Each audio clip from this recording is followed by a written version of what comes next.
Pak. Saya akan mempresentasikan makalah teori sosiologi klasik, review buku yang ketujuh tentang bacaan dari Emilia Durkheim. Saya atas nama Rolando Fongtal, NIM 2003 030106. Bab 1, Sosiologi, sifatnya dan program. Sosiologi dan ilmu sosial. Sekarang pada pertimbangan pertama, sosiologi mungkin tampak tidak bisa dibedakan dari psikologi dan tesis ini sebenarnya dipertahankan antara lain oleh tanda masyarakat. Kata mereka adalah tidak lain adalah individu yang menyusunnya. Mereka adalah satu-satunya kenyataan. Bagaimana kemudian dapatkah ilmu tentang masyarakat dibedakan dari ilmu individu yang dikatakan dari psikologi? Jika seseorang beralasan seperti ini, bahwa biologi hanyalah sebuah bab fisika dan kimia, karena sel hidup hanya terdiri dari atom karbon, nitrogen, dan seterusnya yang dipelajari oleh ilmu fisika kimia. Tapi itu untuk lupa bahwa keseluruhan singkat sering memiliki sifat yang sangat berbeda dari yang memiliki bagian penyusun. Masih di bab 1.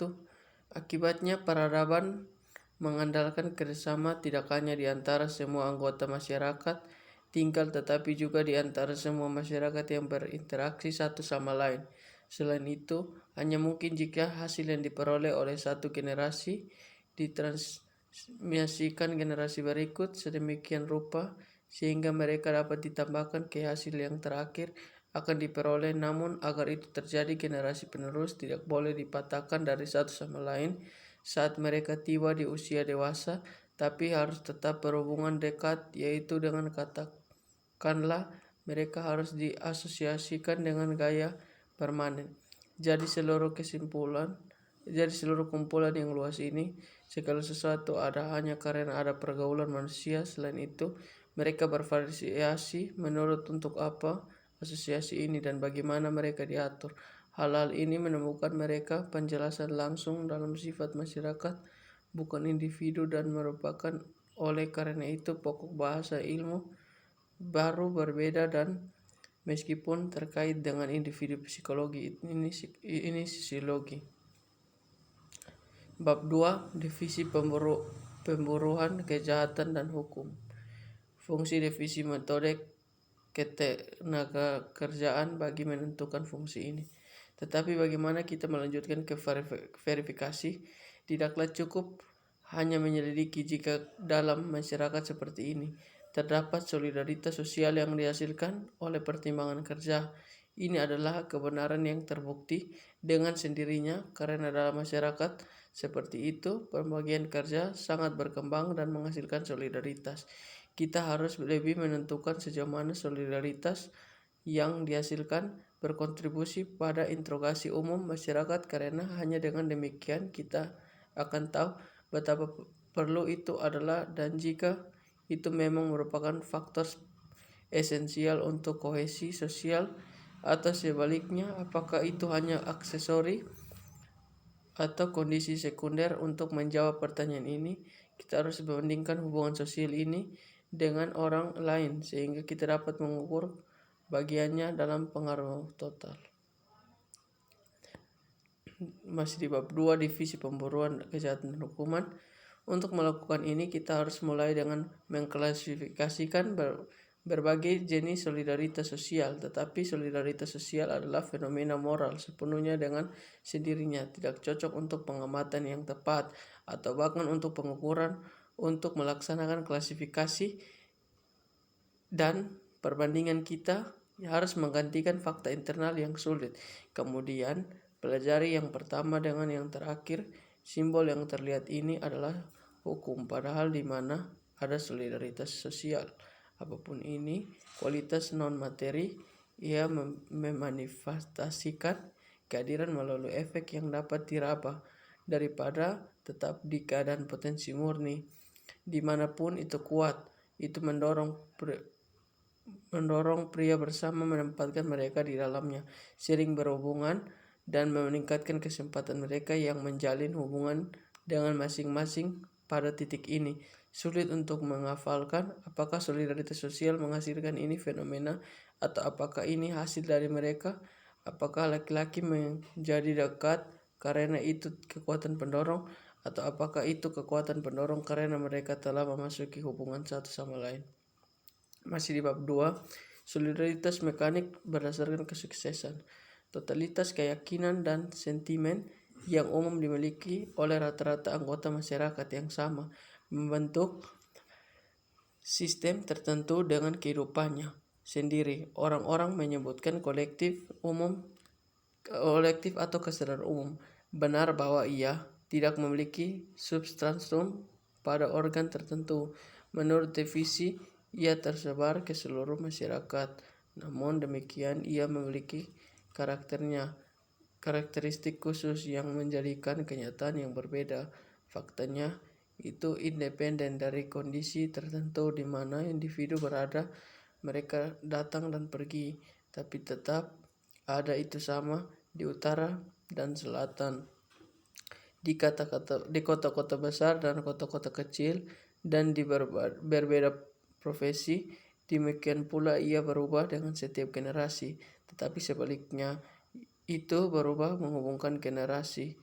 Karena itu, ini adalah sesuatu yang sama sekali berbeda dari individu. Kesadaran, meskipun itu terwujud hanya melalui individu, ini adalah kehidupan psikologi masyarakat yang memiliki sifat, kondisi, keberadaannya sendiri, dan cara berkembang seperti halnya individu, tetapi dengan cara yang berbeda. Untuk alasan ini, itu berhak untuk ditunjuk dengan istilah khusus, kata yang kami gunakan di atas tanpa ambiguitas. Bab 3, metode sosiologi. Apa itu fakta sosial? Sebelum memutuskan metode yang paling cocok untuk mempelajari fakta-fakta sosial, penting untuk dilakukan. Ketahuilah, fakta mana yang disebut sosial? Pertanyaannya semakin penting karena istilah ini digunakan tanpa banyak ketepatan. Ini biasanya digunakan untuk menggambarkan hampir semua fenomena yang terjadi dalam masyarakat, meskipun mereka mungkin memiliki sedikit kepentingan sosial umum. Tapi atas dasar ini jadi berbicara tidak ada peristiwa manusia yang tidak bisa disebut sosial. Setiap orang minum, tidur, makan, dan berpikir, dan merupakan kepentingan masyarakat bahwa fungsi-fungsi ini dijalankan secara teratur. Jadi, jika fakta-fakta ini bersifat sosial, sosiologi tidak akan memiliki pokok bahasanya sendiri, dan bidangnya akan dibingungkan dengan biologi dan psikologi. Masih di bab 3, tetapi dalam kenyataannya ada di setiap masyarakat kelompok fenomena tertentu yang ada dibedakan dengan ciri-ciri yang cukup terpisah dari yang dipelajari oleh yang lain ilmu alam. Ketika saya menjalankan tugas saya sebagai saudara, suami, atau warga negara dan memenuhi komitmen yang telah saya buat, saya melakukan kewajiban yang ditentukan di luar diri saya dan tindakan saya dalam hukum dan adat istiadat. Bahkan ketika mereka menyesuaikan diri dengan milik saya, sentimen, dan saya menjadi mengalami realitas mereka secara subjektif, kenyataan itu tidak berhenti menjadi objektif karena bukan aku yang menciptakan tugas-tugas ini. Saya menerima melalui pendidikan. Bagaimana sering kali terjadi bahwa kita mengabaikan rincian kewajiban yang kita lakukan, harus berasumsi, dan bahwa untuk mengetahui kita harus berkonsultasi dengan kode hukum dan kewarganegaraan penerjemahan.